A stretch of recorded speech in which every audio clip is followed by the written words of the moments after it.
is a two-time NBA champion with the Miami Heat. In the 2012 finals, he made 7 three-pointers in a crucial Game 5 against the Thunder. Then in the 2013 finals, he made the highlight reels by hitting a three-pointer in Game 6 with one shoe. We welcome to the desk 16-year NBA vet Mike Miller. Thank you so much for being here with us. Thanks for having me. Welcome. We got a lot Good to get into with you. All right, let's get right into it. So you played in 4 of the last 5 finals with LeBron James. His Cavs haven't dropped a game this postseason. The Warriors, currently the favorites to win it all. But, Mike, should the Cavs be the favorites?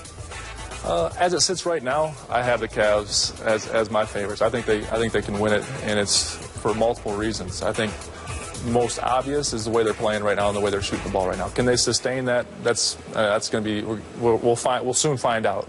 But that's one of the reasons. The second reason is you have to win 16 games to win a championship. Right now they're halfway there. I just feel like the most games they will play between then and the finals will be a total of 13, 14 games. That's if Miami or Toronto can get 1 or 2 games, which I don't know if they can. So you're looking at a fresh, energetic team that makes the NBA Finals, who's shooting it the way they're shooting it. Those two things are really strong. And then my final one is just LeBron. I just don't know. I just don't believe in my heart that he can go there again and lose. And so when you add all that stuff up, I have them as my favorites for what it's worth. I think they're the team to beat right now. I really do. Interesting. Stephen A.? Talk to me about what kind of challenge you think the Miami Heat will pose if indeed they get past Toronto and LeBron has to go up against his old team going back to South Florida in order to do it.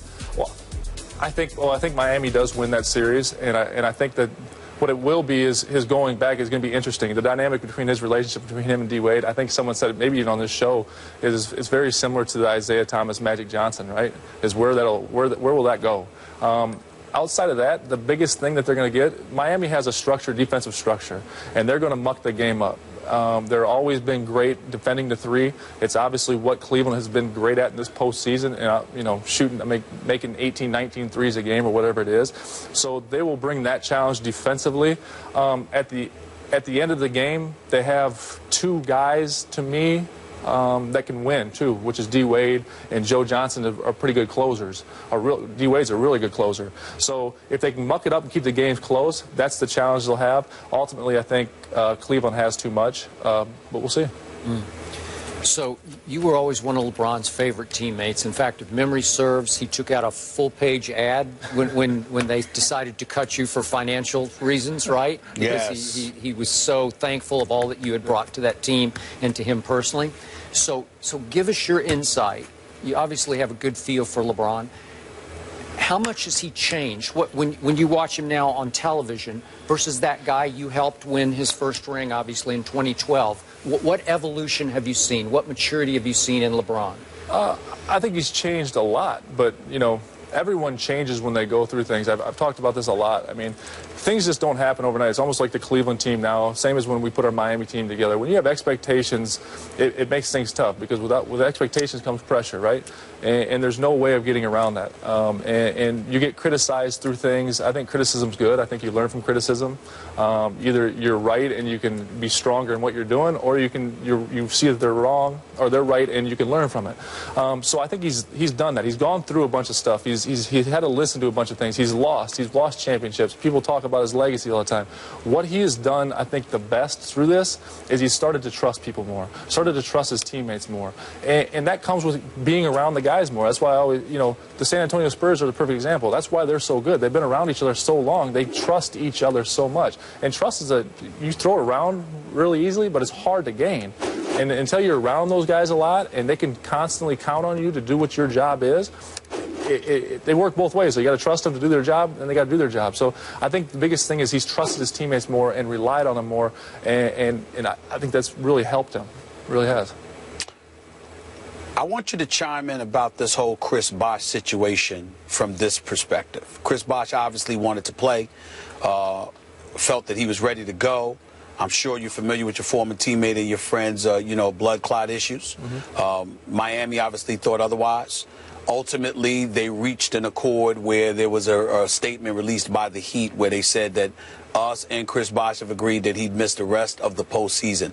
I'm interested in knowing because in 2013, obviously, you were let go. They used their amnesty on you to let you go and move on. LeBron James was not happy about that. Felt that, you know, the money was there, it was available. He certainly didn't get the max in order for you. Looking forward to you getting some money, some of that money, so you could stay on board.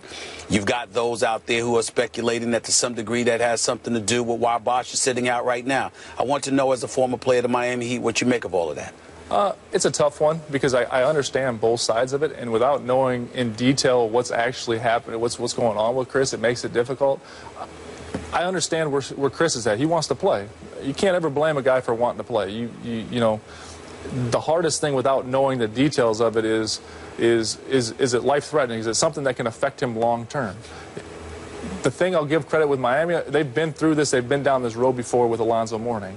So they have a little bit of you know, information that we don't have, but they also have a little, you know, they have some ability to look back at what they did with Alonzo. Either was it right or wrong, I don't know. But I think both sides are equally right on that. I mean, it's really a tough one without knowing exactly what's going on. It's a difficult one to answer because I respect why he wants to play, but I also respect the guy to take care of him long term as well. So it's a tough one.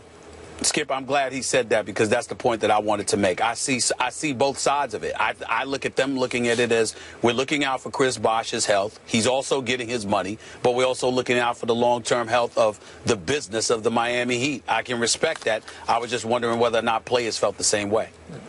I think it's a way. I mean, it has to be. You have to look at all sides of this one, and without knowing it all, I think that both sides are right. Yeah.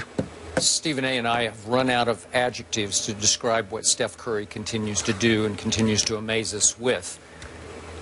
You've been around a long time watching this game. Put it in big picture perspective for us, what he's accomplished over these 2 years, winning back-to-back MVPs. Well, last night was epic. So that's the best way I describe that. What he's done, I just talked about this about 45 minutes ago. What he's done last year when he made 200 and some odd threes and he broke the record, I was like, that's amazing. Because I've been in this league a long time, and when I was chasing to come close to that one year, I was like, this is unbelievable. So he does that, and you're thinking, okay, let's see what happens the next year. Now he throws 402 on him or whatever it is. So the question now you ask is, where does he go from here? Like, to me, he's the best shooter that I've ever seen. And I played with Ray, I played against Reggie, I played, you know, so the reason for that, though, is he takes tough ones. Every game they're game planning to take away threes from him, and he shoots it at such a high clip. And that, to me, I really can't wait to see where it goes from here. It's like, that's the exciting thing as a shooter. Like, where can you go from here? 600? And that's where I'm coming from. I got to chime in and ask you this question, Mike. You just finished saying that to you, in your eyes, Cleveland's the favorite. How can they be when Steph Curry is on the floor with these kind of capabilities? You still feel that Cleveland has the edge if Steph Curry is on the floor like this? I do because I think you guys actually debated this a couple days ago on this show. I think as a whole, now if they can sustain it as a whole, Cleveland shoots the ball better. Now, Steph Curry and Klay Thompson are probably the best two shooters on the floor, but as a whole, Cleveland shoots the ball better. And one of the differences is, to me, Steph Curry and Draymond Green, obviously, are their playmakers. The other side, LeBron James and Kyrie are their playmakers. LeBron James is on the floor at all times, is probably the worst three-point shooter. Shooting it better in the playoffs, but probably the worst three-point shooter. So he's able to create and do his job for others without the expense of being able to shoot the three. So I just believe that LeBron is not going to lose, and that's that's more what I'm betting on. The way they're shooting, the way LeBron, I just betting on LeBron is not going to lose, and it's up for debate because obviously what Steph is doing is incredible. All right. Well, the Cavs never lost in the playoffs when all three, Kyrie, Love, and LeBron, have been on the court, so we shall see. Thank you so much. Thank you. Thank you.